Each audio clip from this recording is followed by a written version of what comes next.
ఎవడ్రా నువ్వు? నేను రా సీనుని. అయితే నీకు అక్క చెల్లెలేరా? పట్టేసుకుంటావా?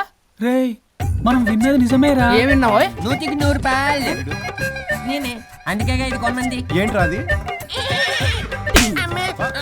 ఊరు పిచ్చి లేవరా, డబ్బులు వస్తే కొడతారేంటి? ఓ వీళ్ళు వరుణ్ ఫ్రెండ్సా? నువ్వు కొనమన్నావా? కొట్టేస్తాను నిన్ను. మీదకొస్తావేంటి? చూసావా? కాదు ఇక్కడ. ఇదిగో సరే పద. ఎక్కడికి? పక్కూర్లో భోగం మేళ పెట్టారంట, వెళ్దాం. నాకు సన్నాయి మేళం తెలుసు, బ్యాండ్ మేళం తెలుసు, ఈ భోగం మేళం ఏంటి? రమణమ్మ కంపెనీ అని అక్కడ చాలా మేళాలు ఉంటాయి, పద. ఆవిడెవరు? అక్కడ నాకేం పని? ఇట్లా చెప్తే వీడి వినడు కానీ వీడిని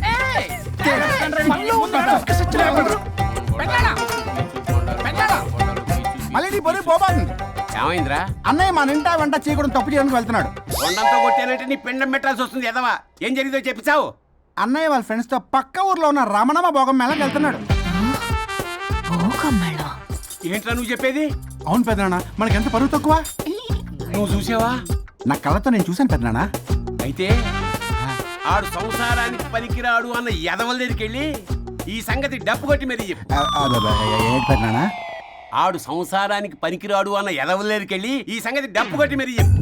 అప్పటికైనా నోళ్ళు మూసుకుంటారేమో ఎదవలు. భోగం మేళం అంటే కుంభమేళ అనుకుని ఊపుకుంటూ వెళ్ళిపోయిందా ఏంటి? అర్జెంటుగా వెళ్ళి దీన్ని తీసుకురావాలి.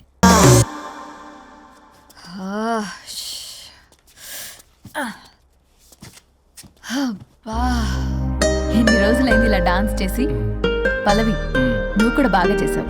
Thank you Varun. చాలా రోజుల తర్వాత నేను ఎంతో ఆనందంగా చూస్తున్నాను. నిన్ను కూడా. Good night. ఏంటిది కొత్తగా? చెప్పాలనిపించింది, చెప్పాను. Good night.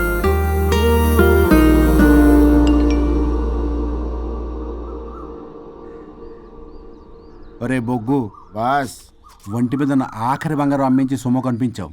కిడ్నాప్ వర్కౌట్ అవుతా? మీరేం టెన్షన్ పడకండి బాస్. అక్కడ రౌడీలను రెడీగా ఉంచా. ఇదే మన లాస్ట్ ఇన్వెస్ట్మెంట్. ఆ తర్వాత అంతా బెనిఫిట్. ఏం ప్లాన్ చేసావురా?